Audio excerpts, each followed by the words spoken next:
You're now listening to The Bryan Callen Show with your host, Bryan Callen. Ladies and gentlemen, once again, we're about to start an incredible episode of the Bryan Callen / Hunter Mott's show.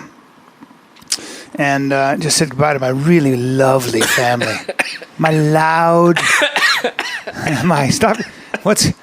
Hunter's dying. I'm dying. Because that's what happens when your family leaves. I have withdrawal. Your children are a good microcosm for what's right and mostly what's wrong with the world. Human nature is interesting that way, where it's like they have their own autonomy. They want their own autonomy. Mm-hmm. They are self-centered, and they want it now. Yeah, and everything else comes second. As an adult, you start to learn not to do that. You kind of start learning how to lie to yourself and to others about the fact that other people matter more. It's such a lie. We are not like, I was listening to Gad Sad. We were talking about him on Joe Rogan, smart guy. And, he was essentially saying this, the laughable thing is when governments and politicians decide we got to make people healthier, so let's get the information out there. Let's get some public service announcements about how fats are bad, trans fats are bad, and smoking's bad for you. People know that smoking's bad for them. They know, they're very aware that what they're doing is probably not good for them, and they're also aware they could make a healthier choice. Has nothing to do with that kind of rational mindset. Nope. It's a thousand other things, that it's impulses. They derive pleasure from that destructive behavior for whatever reason. Mm-hmm. Maybe there's a ton of them, but that's an important thing to keep in mind. Well, and also it's often about social life, right? So yeah, I like drinking, and I'm sure people like smoking when they're being social. Well, because if you remember in The Power of Habit, one of the things that Charles Duhigg talks about is the fact that every afternoon he would go for an afternoon cookie. Yeah. And the point was not the cookie. The point was going and talking to people for 10, 15 minutes, having some sort of like conversational break. I do it all. I don't like beer. I don't even drink. I like expensive wine. Yeah. And that's it. And you don't usually have expensive as shit Bordeaux's in the bars that I frequent when I'm on the road. But I have 2 beers because it's a social thing to do. Of course. And I want something in my hand. And I don't even like beer. If you don't drink, then you start to become antisocial, right? You don't get that bonding. It's not the same thing. People are sort of a little more on edge. They wonder why you're not drinking and all that sort of stuff. Yeah, and people are like, come on, dude, you don't want to drink. And it's always like, well. So that's the point, is what you want that tribal connection. Mm. So, and you would like to be part of a truly great tribe that shares your values and beliefs and always have really good Bordeaux's available. And that's why I also want to be part of a macho tribe. Yeah. Well, that's the point. A tribe that has responsibility, strength, takes care of things, all of that, and that is the Callenphate. And a sexual tribe too. I want a bunch of loose morals. I want a bunch of people around me who are willing to share their women. Oh, really? I mean, honestly. Yeah, sure. Honestly, sure. I'm probably a swinger at heart. Am I a pervert? Yes. The answer would be 100% yes. I think people are very uptight about sex, but maybe that's just I'm getting older and I'm noticing that women are not as attracted to me anymore. No, Brian, that's not true. I used to be a real piece of meat, ladies and gentlemen, let me tell you.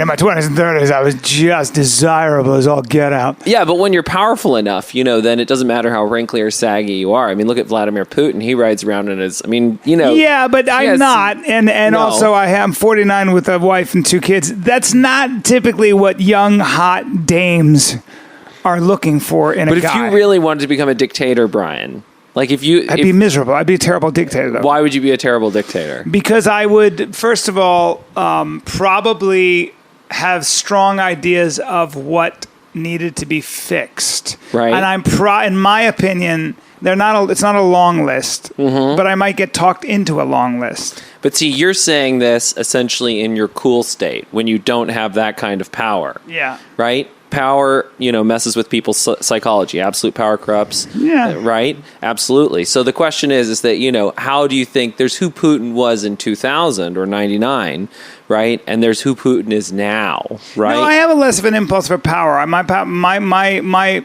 drive would probably be to have everybody like me. Yeah. The power over people was never it's never been, I can never remember being turned on by the fact that I could somehow make or break someone's, say, reputation. Right. You get to a point as a comic, or even when I've always been popular, right, in school and stuff. I suppose there are times when, people have done shitty things to me, and I could have exacted some kind of social revenge, right? But of course, first of all, I don't think that's very manly. I'd rather punch the guy in the face. Then, of course, I'm too afraid to do that because I don't want to get sued or 1,000 other reasons. The impulse would maybe present itself and then go away very quickly. It wasn't something. I'm not vengeful that way. Right. And I think that comes from perspective and the notion that I'm already a speck of sand in a giant universe, and what does it matter? But so if we're talking about these two forms of power, dominance and prestige, right? Dominance doesn't interest you, right? Dominance doesn't. I've never. I don't look at it that way. I don't like comedy wise. So I think I'm a good comic. I believe that. I believe I'm really good at stand up, and so I suppose I'm very secure in that belief. So the idea that I should win some award or I should be selling out the Beacon Theater 10 times in a row, that'd be nice, but it's not affirmation for my talent. It would be nice. That just means more people would be aware of the fact that I can make you laugh really hard for an hour and 15 minutes or whatever. So once people learn that, it wouldn't surprise me that a lot of people would want to come and have that experience. I have that capability. That's my skill set. But that the difference between that and someone else is just a set of circumstances that are probably, if they are in my control, I'm probably not very interested in controlling them. I suppose I could be a better marketer. I suppose I could be more strategic. I suppose I'd be harder working in that area. I probably won't. Right. And if it does happen, it'll be a happy accident for me. And then I'll have more money. When people would say that's more power, well, no, I'd travel differently maybe. I don't know what I would do with more money. I really don't. But so in terms of those, Daniel Pink talks about those three drives, right, that are sort of predominate at this point in history, which are autonomy, mastery, and purpose, right? Yeah. So those are sort of, it is that... those are three great goals. Autonomy, mastery, and purpose are exactly, and they all come hand in hand. Right. I mean, when you have mastery of something, and I don't think you ever master comedy because, I'm trying to write new stuff now and I'm struggling. But so in a way, you start from square one. You just learn to trust your impulses more and stuff. But I've certainly mastered, to an extent, the art form, insofar as it can earn me a very good living, and insofar as also I'm satisfied with what I'm doing. I'm proud of what I'm doing. So in that sense, but then autonomy comes with your own wealth. I'm able to make money off my imagination, thank God. And then purpose kind of goes with autonomy and mastery, because purpose, the idea behind for purpose is fulfilling my potential. I realized what my potential was as a young man, and now I think I'm fulfilling it. Right. So great goals. I like the way those are put. I'm going to steal that. Well, and that's worth talking about as well. Who said this? So this is Daniel Pink, and it's from a book called Drive, and he has this great sort of schema, this great way of sort of understanding human history, right? So a great lens. And the lens is that there have essentially been three different versions of motivation, right? So there's motivation 1.0, and motivation 1.0 is fear-based. So that's Hobbes's Leviathan. Everybody obeys the law because otherwise the king kills them and all of that sort of stuff, right? There's motivation 2.0, which is capitalism, which is all based on, getting ahead, doing things for yourself. It's extrinsic motivation. You do things for some sort of financial reward. Comforts. All of that sort of stuff. And in fact, though, people who are intrinsically motivated, who are motivated by a desire for autonomy, mastery, and purpose, are more successful than people who are just motivated by cash. That's what all the research shows. Well, certainly they're more fulfilled. I mean, I think cash and, I'm a capitalist, but, the sort of motivation 2.0, or whatever it is all about fulfilling sensations. I mean, a better view, better sex, better food, a nicer car, a cleaner, more comfortable smelling, feeling environment, fine clothing. It really is all sort of a massage for your senses. Well, and also a lot of it is about what other people think, right? 100%. Yes, but of course, you don't have to be a historian to know that isn't enough. It isn't, no. And even by the way, Adam Smith is very clear that that's not what makes people happy in the end. In The Theory of Moral Sentiments, he talks endlessly about the fact that, although we're attracted to fame and all of that sort of stuff, it's not actually what makes people happy ultimately, right? And that's, again, what all the research bears out. Past a certain level, extra financial wealth doesn't make you any happier, right? 100%. Third Tesla. Yeah. Is not going to make you any happier. I had this house, this wonderful house, and I think anything bigger in a better location wouldn't do a damn thing. Nope. In fact, the reason I want more space is so I can have more friends over and be the apex. Yeah. Be the host of what we were talking about. My salons. Your salon. My salons, where we would debate politics and philosophy, have conversations this way. And I would be the MC, the master of ceremonies, and perhaps even some music.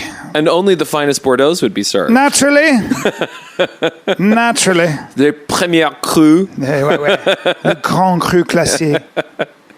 Yeah. So that's the thing is that now what the world is moving into, increasingly more and more people are moving towards autonomy, mastery, and purpose in order to provide them with a more satisfying life in one way or the other. And we're all sort of, that's where the culture is evolving towards. But then I hope so. Well, that's what the impulse and the drive are, but there are always, there's always a tension between unity and disunity. So, the opening line of one of the great 4 Chinese novels, The Romance of the Three Kingdoms, is that it is a truth that has long been accepted, that everything that has long been united must be divided, and everything that has long been divided must be united. And that is the nature of Chinese history. You have, the empire is unified, and then it splits into warring kingdoms, and then eventually, after a long enough period of these warring kingdoms, it's unified into a grand empire and it splits. So it's this constant cycle of breaking apart and unifying, breaking apart and unifying, and that's part of what I wanted to talk about today. Good. Please, if you listen to this, I want you to tweet Joe Rogan. Tell him to get Hunter Motz on the podcast because Hunter needs to be on Joe Rogan's podcast. He'll be a star. Okay, and I'm going to do that. I know I keep saying that, and I keep texting Joe, and I'm going to do it again. God damn it. Anyway, okay. Now let's talk about what we're going to talk about. So, one of the pieces of feedback that we got from the last podcast was that some people felt that I was being unfair to Brexit. And, I think what came out of those conversations, which is very interesting, is that there's obviously within the people who wanted to leave the EU, there's a spectrum. There are a lot of people who just were sort of motivated by, the little England petty nationalist idea of if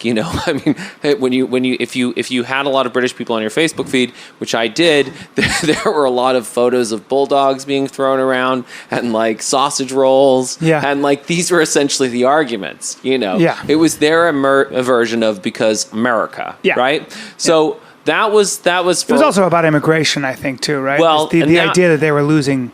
Yeah, and there were more sensitive and more thoughtful arguments, and those are the kind of people who listen to the Bryan Callen Show, and those are the kind of people who reached out to me. God bless you all. God bless you all. And so, the arguments were essentially that, yes, there's the issue of immigration. There's also the classic thing is there's a big difference culturally between the UK and the continent in terms of their feelings about bureaucracy. So the French and the Germans, they love bureaucracy, and you can never have enough bureaucracy and regulation. And the EU passed, I remember when I was in the UK. Yeah, in all fairness to the Germans, they are the best bureaucrats in the world. Oh, absolutely. Angela Merkel is, I mean, they are very good at getting shit done. It's like yeah.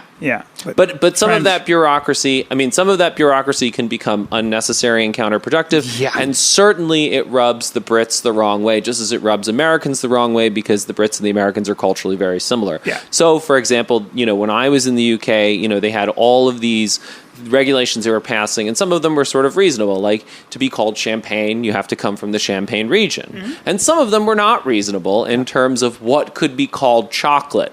And so Cadbury's, which is the British chocolate, and fantastic chocolate, which is incredibly good, fucking fantastic. And I love Britain, but keep going. Yeah, the Cadbury's caramel, that was my candy of choice when I lived there. Jesus. But the point is that it doesn't satisfy sort of the Belgian definition of chocolate because they use, whatever animal too fats much vanilla or whatever the hell else it is, right? Yeah. And so they wanted to make it so that Cadbury's chocolate was not legally allowed to call itself chocolate. That's amazing. And it would have to be called Cadbury's chocolate product or like chocolate, That's amazing. simulacra or whatever. Yeah, exactly. How dare they? Or the other famous one was the EU supposedly tried to regulate the curvature of a banana, right? Yep. So there were all these ridiculous bureaucratic things, and that is a legitimate cultural difference between the Brits and the continental Europeans. And, yes, bureaucracy is not necessarily helpful. It doesn't necessarily make for enterprise, and it's understandable that there are people who objected to that. And there's, of course, the issue of immigration, which was a legitimate issue as well. So there are certain legitimate arguments, but the point that I was trying to make on the last podcast is that what I personally want, right? It comes out of a recognition that wealth, right, large scale wealth, right, a prosperous society. That I am better off creating a society where other people can compete, even if it comes at my personal expense. Mm-hmm. So the idea of having free trade, and there's the possibility. I feel exactly the same way. Yeah, and I just for a second to pause on that. I feel that way because, for example, we've talked about this before, but as an actor, when the Brits and the Australians and the Scots, et al., and the New Zealanders came in and started learning American accents and taking American jobs as actors. There are a lot of people like, I can't believe this. Listen, man, those guys are just better. Yeah. I mean, I'm down to compete with the world. Yeah. I'm not ever going to say those guys shouldn't be allowed to compete. Are you out of your mind? Yep. The best man gets the job, and I've lost way more than I've gained. But I would never change that because it's called a meritocracy. Anything else would be a lie and artificial. It's a lie and it's artificial. It leads to a falling of quality. Right? Yeah. And fundamentally, you end up hurting yourself. I mean, the big example I always think is Henry VIII. So Henry VIII, actually as a young man was an incredible athlete. He was like a real stud. He was skinny. He did all these different sports. And, during a jousting accident, which is, wonderfully captured in the Tutors, he gets whacked in the leg and his leg shatters. Wow. And because he was in the 1500s, they did not have the technology to fix his leg. So here's a man who has all the wealth in England. And he dissolved the monasteries, and he's rich as can be. But for the rest of his life, he was essentially a gimp. I didn't know that. Because he couldn't really move around, and because he consumed like 5,000 calories a day, he became morbidly obese. And that wound stank. It smelled terrible. So, you imagine these poor women. It's not only that they were getting executed, his wives. It's also that, he was fat. He had this big wound in his leg, and for the rest of his life, his physicians would pull splinters out of his leg, and it stank to high heaven. Damn. So, but would you rather be Henry VIII, or would you rather be Bryan Callen? Bryan Callen. 100%, for a million reasons. Because my jawline, I'm shredded. And you would be able to fix your own. I don't have any wounds near my groin. So when I gift women my piece, I don't have to worry about a smelling gangrenous wound. I got good news and better news. The good news is this is my dick. The better news is I don't have a gangrenous Henry VIII hip sore. So you're welcome. You're welcome. As my wife rolls her eyes. But the point is that even to be a lot of these dictators, right? The point is that you're far better off creating a system that enables everyone to be creative and everyone to be competing, and that is meritocratic, because it ultimately creates a world far better than a world in which you're extractive and try and gather all the wealth in your hands, right? Sure. Or, for example, great example example that you gave in terms of the actors, where you erect barriers to competition or barriers to labor so that, you have a protectionist market. And by the way, I sympathize, however, with people who have had generations of a way of life. Totally. And for 1,000 reasons, another country that practices, probably currency manipulation and stuff and all that, makes it much, much cheaper to buy from that country. I can understand the emotion, the human desperation and emotional impulse to stage strikes, to pressure your government, to petition your government to somehow impose tariffs and make their product more expensive. 100%. And in a way, you can say, look, this will make our economy better to an extent. It might be a little bit more expensive for my butter, but don't you want British butter?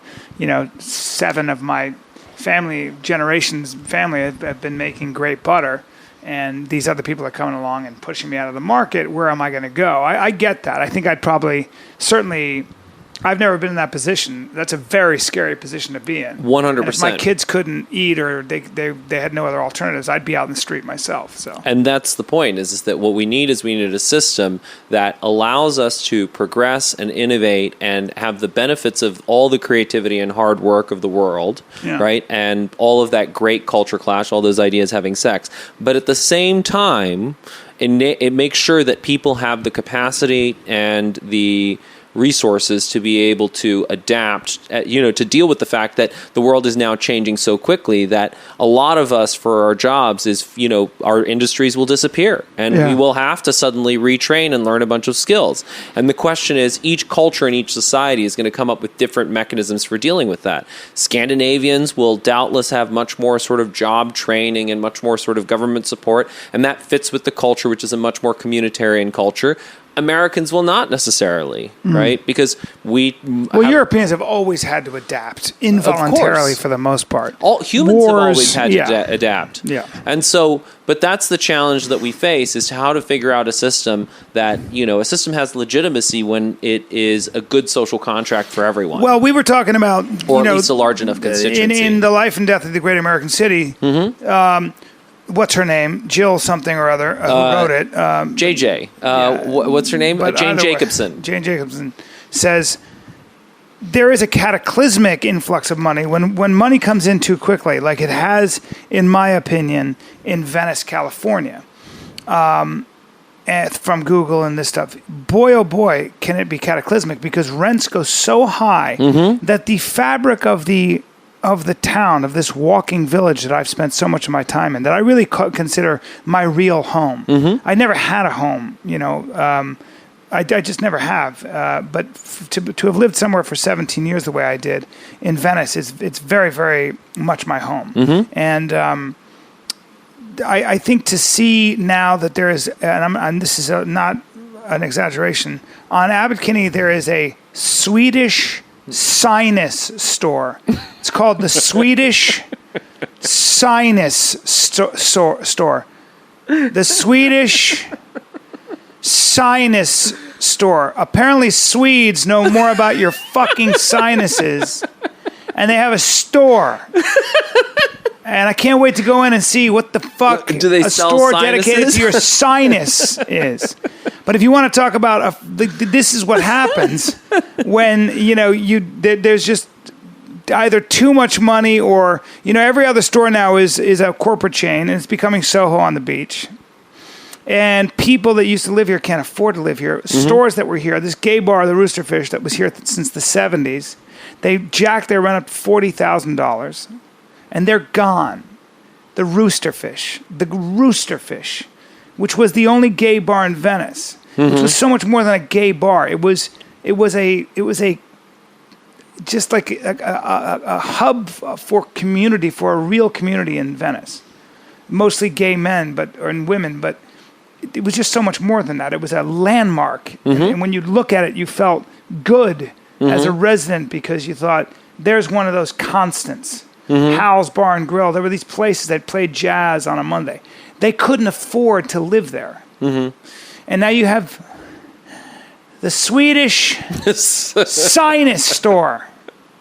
and Vince, anyway, it just gets, and every other coffee shop there is. And I was saying to you that if consumerism, becomes your God, and this is not a new idea, but sometimes I feel like all that money can really turn a group of people into silly, caffeinated, vain wretches. Wow, Brian. Wretch. I couldn't think of a better word. So no, but it's great. But the way you said it, there was so much.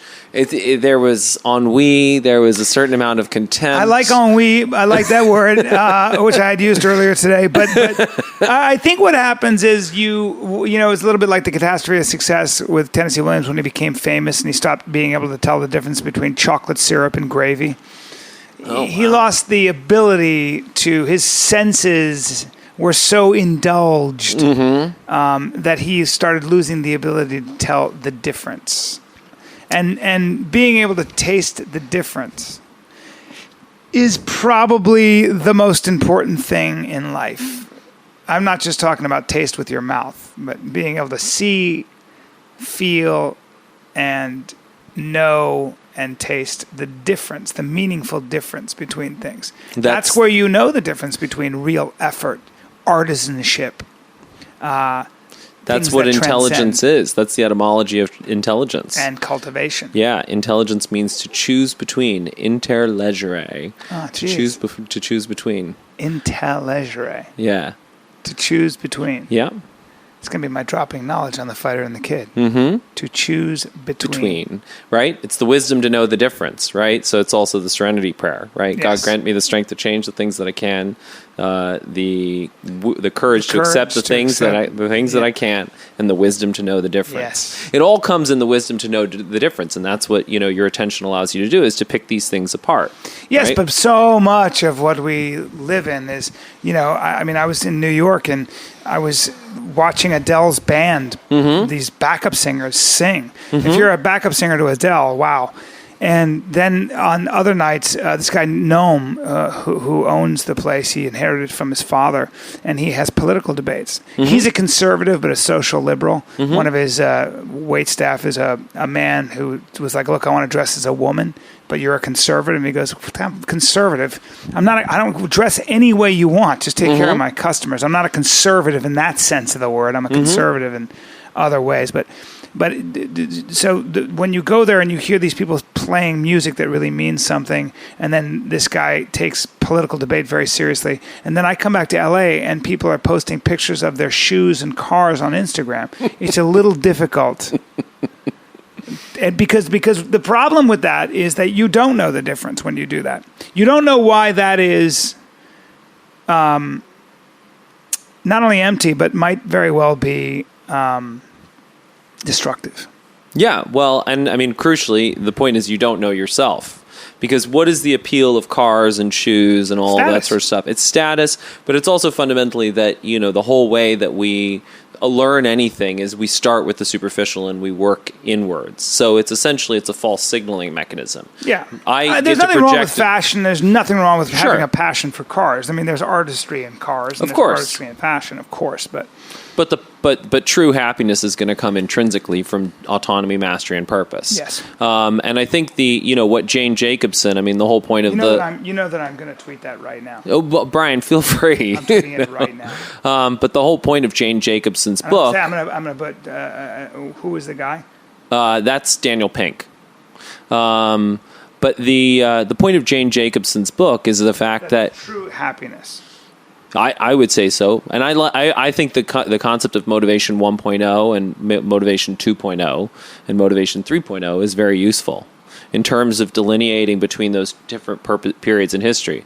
Now, in fact, I would argue that there is a motivation, there is a beta version of motivation, or motivation 0.0 or 0.1 if you want, which is tribal life.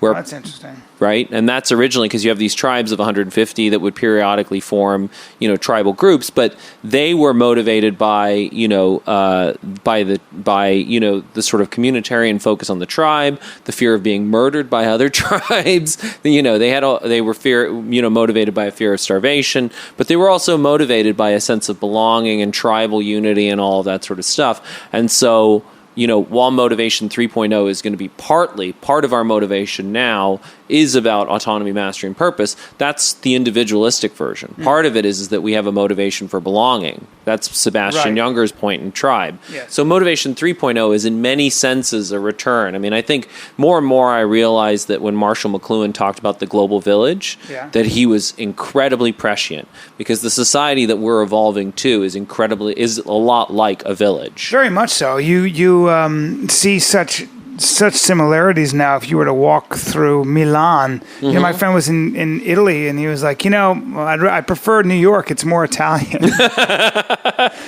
So I credited Daniel Pink from his book Drive. I said, true happiness comes from autonomy, mastery, and purpose.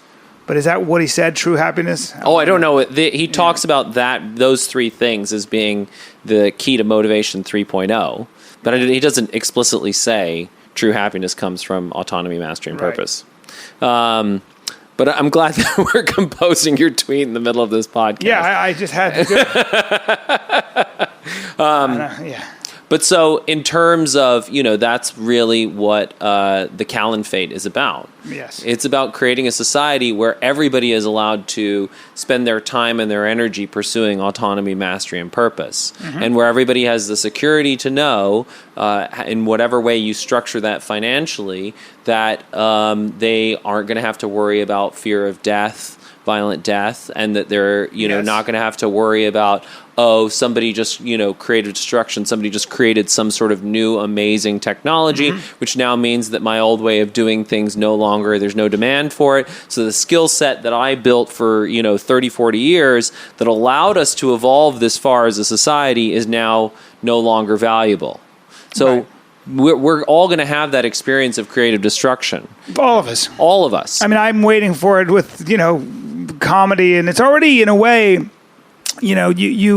I've experienced it very much so as an actor in this business, and actors are about to experience it way more, because earning your living just as an actor, wow, very difficult, man. Even in TV nowadays, you're not making that much money. They don't have to pay you that much. There's a lot more work in some ways, but if I didn't have live performance in my podcast, good luck. Good luck. Well, and I think that's the crucial thing is that people tend to assume, for example, that something like filmmaking has sort of been a static art.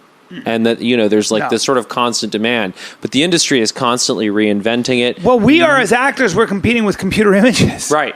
We're competing with really great animation as well. We should, I suppose, because it's just another form of entertainment. But, yeah. Yeah, so there's constant threats to everyone in every industry. There's not sub-industries. Yeah, and it should be. And some industries are more vulnerable than others.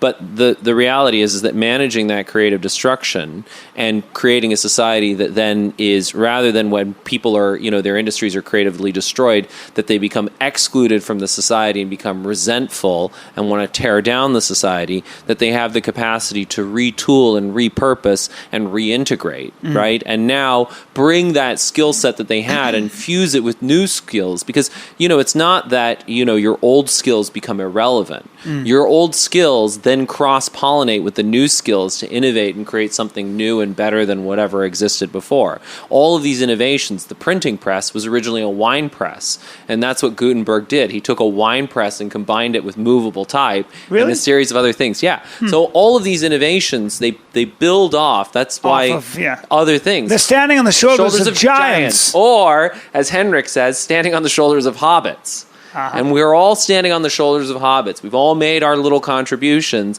and along the way, it builds into something remarkable. But we, the designing a society and building a society that enables that process to be as effective as possible means that there has to be a lot of rethinking. We still very much live in the shadow of the nation state. The nation state, and for example, people tend to think of these, categories like you're saying German, a lot, just so you know. I know. And thank you to all of us for calling me out. Thank you to all of our people for calling out Hunter on Hunter's horrible verbal. You say okay and These are terrible. But you're getting a little better, texts. but I'm noticing you're falling back into it. I know. It's because I'm trying to, build on a bunch of whole hobbits and, Jesus, it's terrible. It's all falling apart. Okay, so if you think about, we think, you know, in general, in terms of states, in terms of nations, Russian, American, but these identities are very, very modern. Italy as a country only dates back to 1871. Right. Germany as a country only dates back to 1871. And when they invented these nation states, they engaged in a whole bunch of folklore, and they looked back into a mythic past, and they invented these national categories. So the Dutch are very interesting because the Dutch looked back into all of the Roman sources, desperately trying to look for some sort of ancestral people that they could connect with. And then they found, there are some references in a few sources to this tribe called the Batavians. And so they, out of nowhere, just because they didn't want to feel left out in the European context, decided, oh yes, we're the descendants of the Batavians, about whom we know almost nothing about. Yeah. And they imagine this whole historical past. And periodically you still see references to the Batavians. So one of the big bike companies in Holland is Batavus, right? And it's named after that.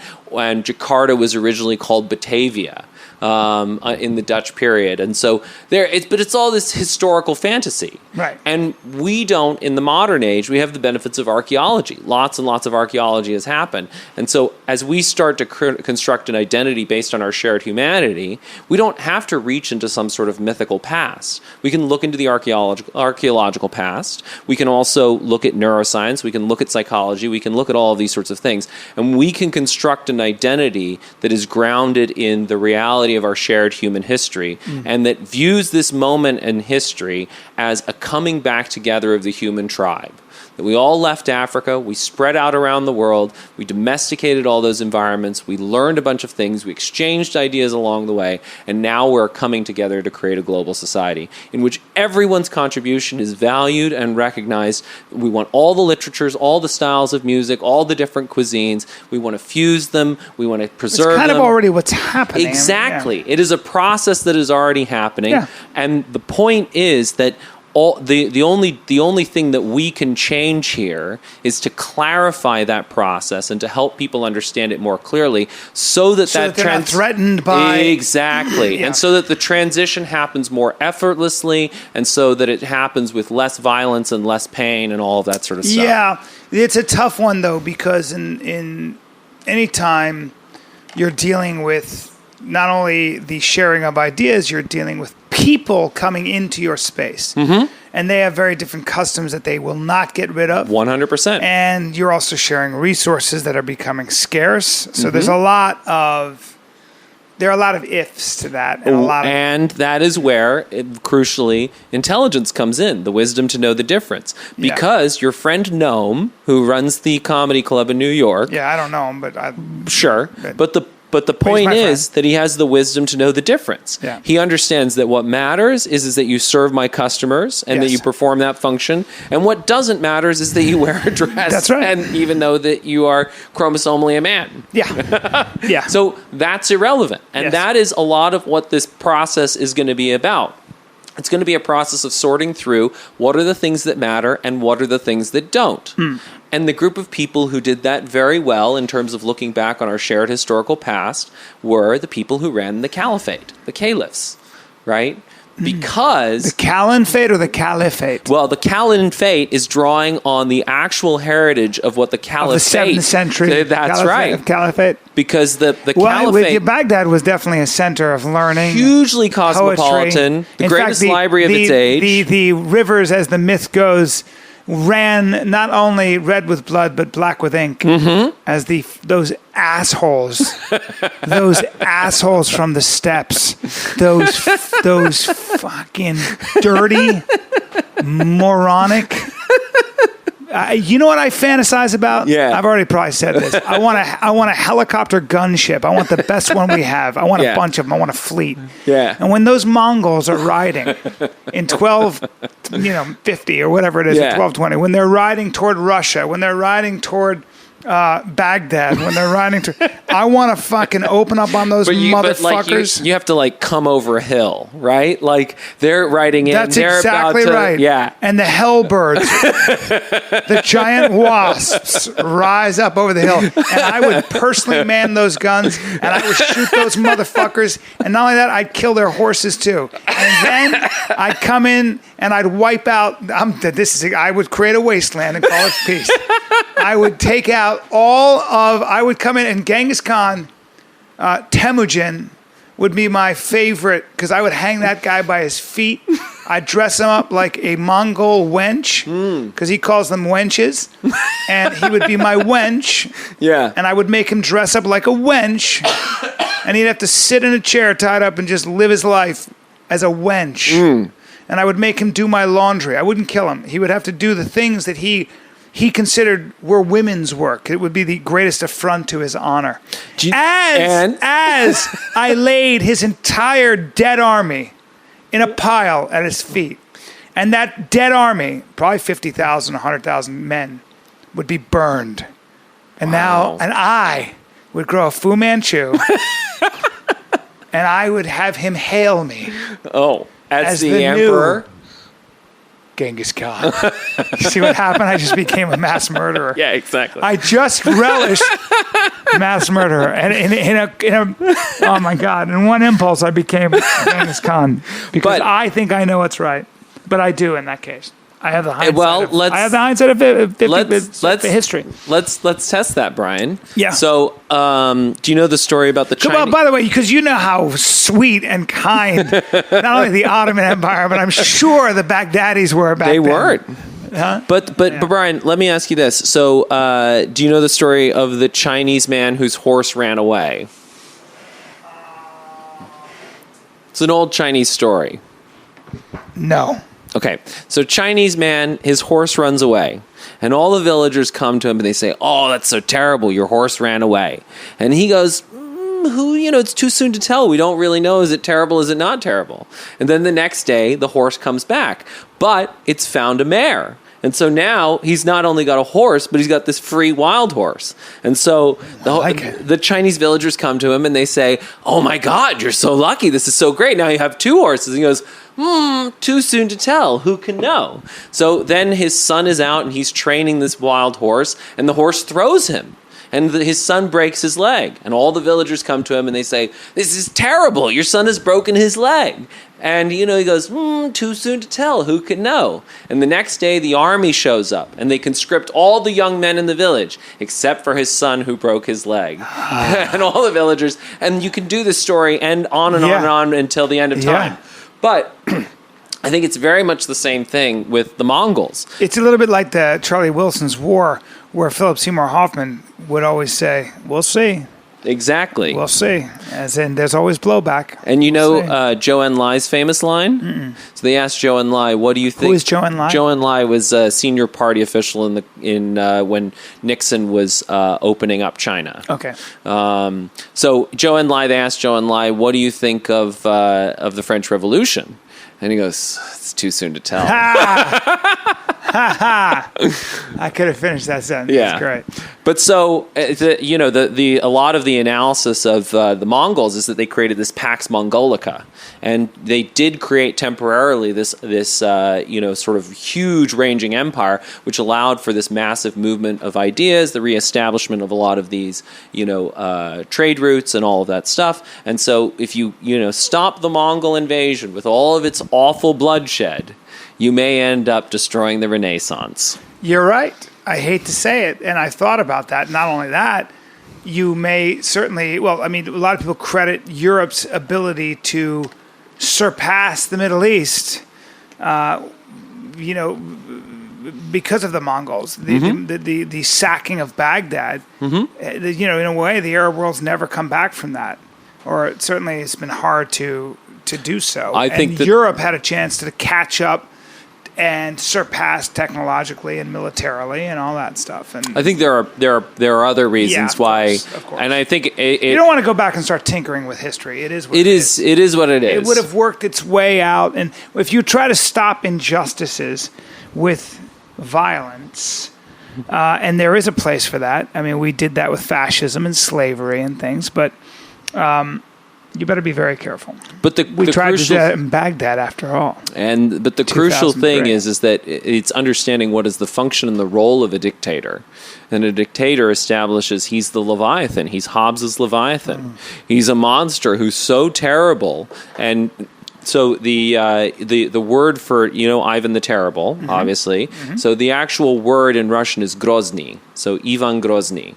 And in fact, the word Grozny, though, doesn't mean what Americans tend to think it means. It doesn't mean like a bad dude necessarily. What it means is it means a guy who makes his enemies fear him and keeps the people in obedience. Yeah. And that is what a dictator does. Putin. Yeah. In a nutshell. Strong man. Will keep you safe as long as you give him all your money. The Godfather. And all your power. He's the Godfather. It's a protection racket. It's a massive protection racket. But the Arabs have this old saying that it's better to live, 60 years in tyranny than one day in anarchy. And anarchy is a terrible, terrible thing. The war of all against all, as Hobbes called it. Well, it breaks up into gangs. Exactly. And, you have, that's exactly what goes on anytime you'd have vigilante justice and a breakdown of the institutions of the courts and police and due process. You're going to have extrajudicial killings based on a hunch, based on settling scores. Conflict resolution, Jared Diamond talks about is a huge part of how you form, or a huge factor in forming a successful society. Conflict 100%. Resolution is huge. We are so, I tell you, in many ways, the most important book I've ever read was The Wealth of Nations. I'm sorry, Why Nations Fail. Yeah. Darren Acemoglu and his buddy. James Robinson. I have to say that book is so important to read because it makes me realize how lucky we are that we have these impeccable institutions. And corruption must be treated with, great severity. I mean, 100%. Yeah. And that is the challenge of the moment that we find ourselves in. So I've been reading all these books about Putin and Putin's Russia.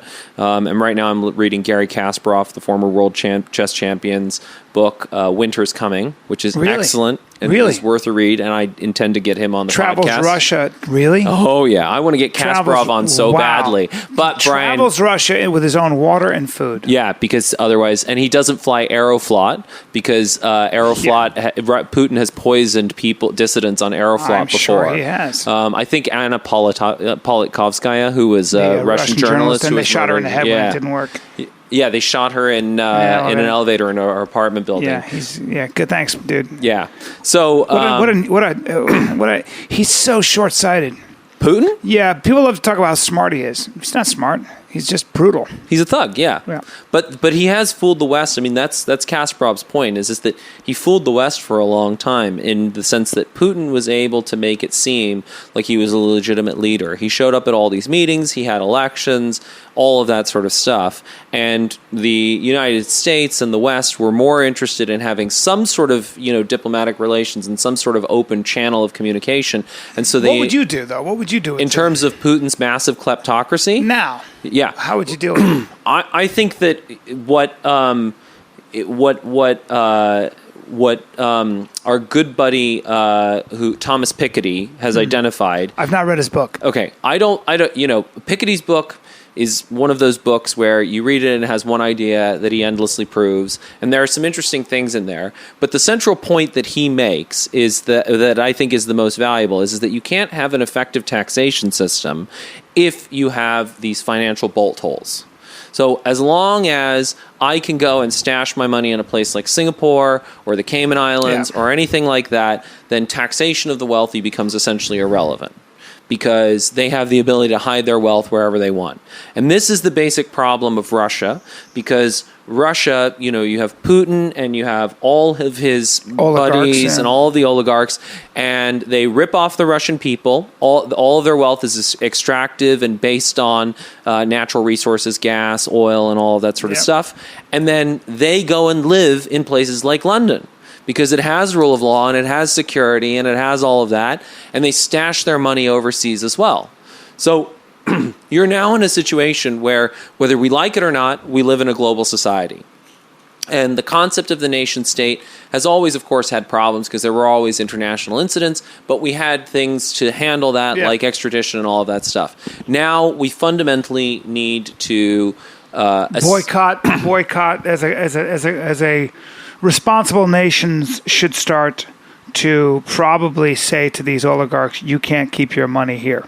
You can't keep your money here. That's the first thing. You can't own apartments here. You can't own apartments here, and that's why they have the Magnitsky Act, and they are starting to do that. Really? But also, what is the Magnitsky Act? So Bill Browder, who was had the Hermitage Fund, he was an American, and he had this big fund for investing in Russia. Because George Clooney's doing this also with somebody else, with the Darfur, with the people in power at Darfur. Oh yeah, it's a huge issue. But Bill Browder was this. He wrote a book called Red Notice, which is very good. It's all about being in Russia. He went to Russia when it was the Wild East, made a bunch of money, and Magnitsky was his lawyer, who didn't flee the country and was murdered. Essentially, he was taken into custody, and then things happened in custody that led to him dying. He was denied medical care and all these sorts of things. And Putin was like, people die in custody in American jails too, so what? They just don't happen to be political dissidents, as a rule. So, but this is a big issue, and Blood Oil also deals with it very well, in the sense that we object to, these terrible leaders in places like, anywhere, Darfur, Africa, Darfur, Sudan, and all that sort of stuff. But then we let them sell those resources on the world market. That's right. And so, which is immoral. I agree with you. And the proposal that the author of Blood Oil makes is that a leader has to demonstrate popular sovereignty and support for it before they're able to sell their resources on the world market. 100%. You could get forensic accountants and things like that to put so much pressure on these people. Why in the world these Russian oligarchs and Putin and all these people have all their money in Russian apartments and in British and probably American property and their banks and in Swiss banks? I do think it's immoral.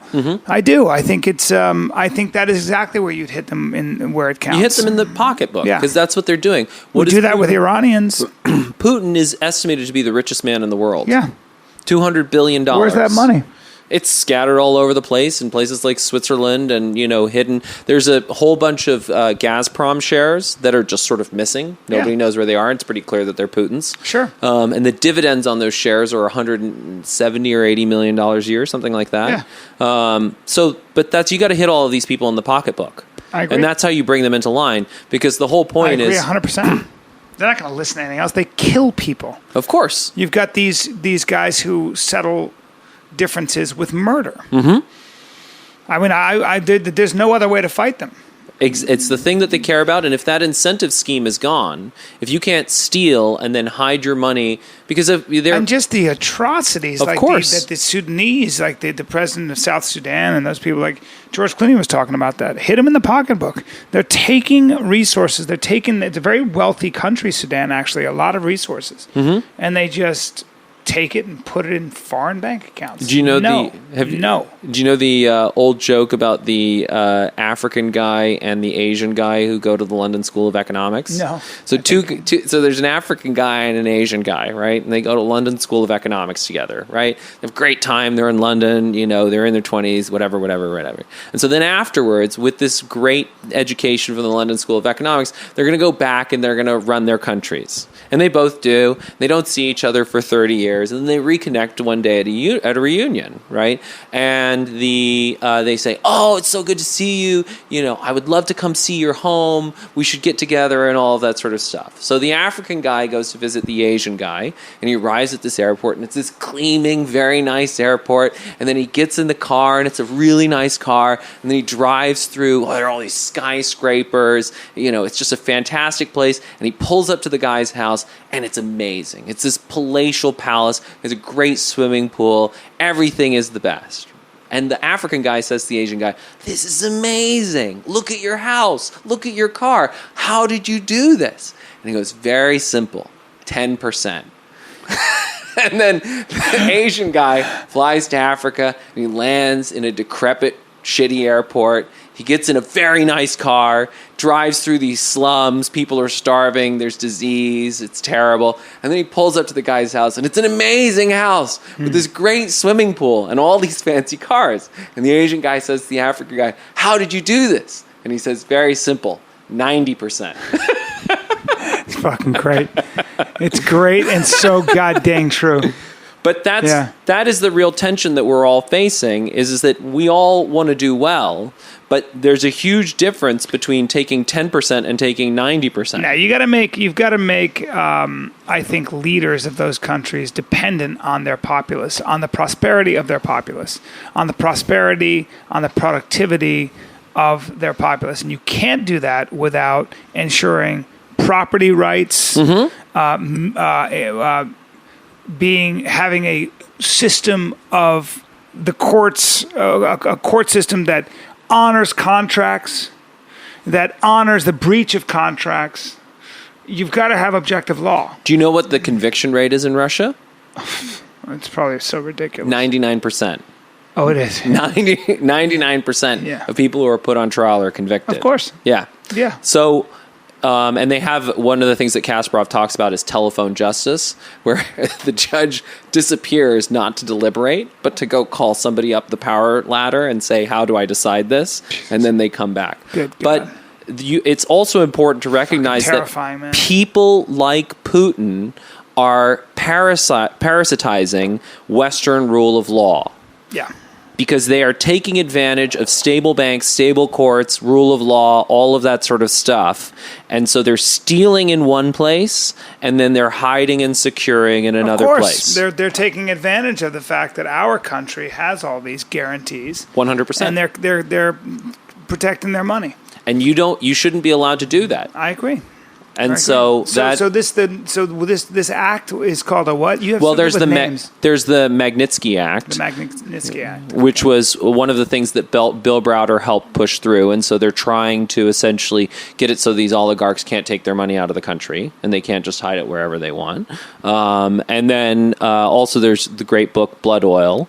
But I think that this is a core initiative of the sort of thing that the Callenphate, which is a loosely organized tribe that exists all over the world, that we can push for. We should be spreading the word and spreading awareness and dropping knowledge bombs about these sorts of ideas, and basically be saying that you don't get to take your money out of the country if your country is run in such a way that you are violating human rights and you are stealing from the people. Yeah, makes sense. It's a pretty basic idea. I like that idea, my friend. In closing, Hunter, give us an idea of how you organize your mind one more time.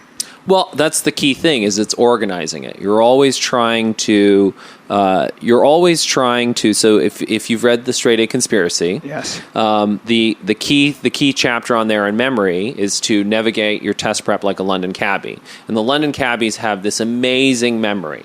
And, London is not like New York. No. You go to New York, it's this amazing grid system. Yes. And, 59th Street, London is 60th it takes them 2 years. It's called the knowledge. Yeah. 4 years. 4 years. 4 years, yeah. But, London has, evolved sort of chaotically with all these cart paths, and they all have weird Harry Potterish British names like Throgmorton Street and all of that stuff. But what the cabbies do, and this is what I do, is the key thing is that you look for routes. So you're looking for what are the main routes through London. And then once you have that sort of the major routes, then you can build the side streets off of them. So in my mind, and what I'm constantly looking for and trying to develop, are these core roots. What are the key thematic threads that are happening throughout history, human affairs, people's thinking, and all of that sort of stuff? And when you understand those things, then you can hang the facts off. So you can have little facts like Magnitsky, which is easy to remember because it sounds like magnet. But as long as you have the main roots, which is the idea that, probably when it comes to social policy or politics, we know how to articulate why the scientific method, property rights, courts with integrity, and all that. But a lot of these things are not necessarily things. This is, you read, people people ask me about books, and the reality is that you read most books, and there may be, a lot of them are crap. Yeah. They're just a crap book. Or they should be way shorter. Or they're massive. Yeah, they're massively redundant. Or Bryan Johnson, by the way, did you turn me on to John? Yeah. And actually our boy Abdel Bayoud, who I love, I always talk to. Abdel Bayoud is the best. That guy is, I think he's from Algeria. Yeah, he's the Algerian Michael Malice. He's the best. He's always turning me on to different stuff. He's just, I love him because I've never met him, but I can't wait to meet him someday. But he's always turning me on to, and this guy Bryan Johnson reads books and breaks them down for you. You can get a lot done that way. But the key thing is that periodically you find those things, and you're always testing your narratives to see what is good at making sense of a lot of things. So, for example, we talked about there's this basic progression in societies from tribes of 150 to these sort of large states of where they have monopoly on legitimate violence, and then you can lump a whole bunch of people into a fairly effective category. The pharaoh is not that different from the Chinese emperor, is not that different from the king, is not that different from Vladimir Putin. It's sort of that first... And also the way governments have always controlled people and the price that those people pay, their countries ultimately pay. Why the founding fathers are right and always right. Why the Constitution is the great idea in philosophy, political philosophy at least. Yeah. And so, the Leviathan, that's sort of that next stage, Hobbes. And you start to realize very often, human nature, you find that it's not that complicated. And very often there are 1,000 names for what's more or less the same concept. And then that second stage is where you start to have a rule of law. Which is what they talk about so powerfully in Why Nations Fail, and that is the forgotten stage. That's the stage that people don't realize. Before you could have the American Revolution, you had to have the Glorious Revolution of 1666, where the law was put above the king. And the problem is Americans don't recognize that, and the way that history is taught and the way that people think of American history is that we lived under this terrible dictatorship of King George III, and then overnight we borrowed freedom. Much from the British. Yeah, and also the constant rhetoric in the 7 Years' War, which was the war before the American Revolution, was how grateful we were to live under an English king rather than a French king. French king, that's right. Because the French king was an absolutist monarch. But don't we also owe much to the Napoleonic laws, to the French Revolution? No, not really, because that came afterwards, and we have a common law rather than... right, the French Revolution came in the 1789. 1789, I'm sorry, yeah. So the American Revolution, 1776, French Revolution, 1789, but the question that Fukuyama always asks, which is the key question, is why did the American Revolution succeed, and why did the French Revolution descend into chaos and terror? And the reason why is because they didn't have rule of law. They had this absolutist monarch. Right. And so when you remove the Leviathan and you don't have rule of law, then you slide back down into anarchy and the war of all against all. Yeah, a warlord comes about because he's good at organizing a bunch of murderous bands. And that's what Napoleon was. Yeah. He was a warlord, but he was also a warlord who began the process of transitioning France into rule of law. So you get the reorganization of the legal code with the Napoleonic Code. He has to be more responsive to the people. And then you have a series, the Bourbons come back and so on and so forth. But over a period of time, France gets to rule of law, which is why... It fits and starts. And then that's right. Finally, yeah. But ultimately, they figure out rule of law, and that's why ultimately they're ready for a democratic civil society. But the Arab Spring, you tried to progress again. It's the terror, the French terror that happens after the French Revolution, and the Arab Spring, it's equivalent events. They both tried to progress directly from dictatorship to democracy. Very tough. And it failed because you need rule of law first. You first need the belief that we go and we resolve our differences through the courts rather than in the streets by trying to chop each other's heads Almost off. Every revolution descends into civil war. Because most revolutions don't start from rule of law. Rule of law is the really scarce thing. It is. Most of the world doesn't have. What is Russia missing? Well, Russia I think is that the missing rule of law. American Revolution, the founding fathers didn't lose sight of what they were fighting for. After when in the election between Jefferson and Madison, or was it Hamilton? I think it was Madison. Hamilton, I can't remember. Anyway, but in that election, it could have easily broken into two very sort of two camps that were very much at odds with each other. Mm-hmm. And that we're very lucky we didn't break into a civil war then. But yeah. Anyway. And that, they listened to the better angels of their nature, but they had also inherited a culture that had a sense of shared norms, which allowed their society to work, and which believed fundamentally in rule of law and courts and justice and ideas. And books and ideas. Yeah. As one of my favorite quotes, the David McCulloch quote from 1776. Yep. They lived in a time when it was believed that a man, by serious and diligent application to books, could teach himself whatever was required. And that is Hunter's manifesto, and it should be yours, you bastards. And add to that YouTube. You can learn a lot on fucking YouTube. Yeah. Ladies and gentlemen, once again, an hour that changes your mind, or at least infects it with the good ideas, where ideas have sex. This has been Bryan Callen and Hunter Mons. Good night and good luck. You've been listening to The Bryan Callen Show with Bryan Callen. Be sure to like him on Facebook. Just search for Bryan Callen Comedy. And follow him on Twitter. Just search for @Bryan Callen. You can also find him online by visiting his website. Just go to bryancallen.com. Until next time, bye-bye.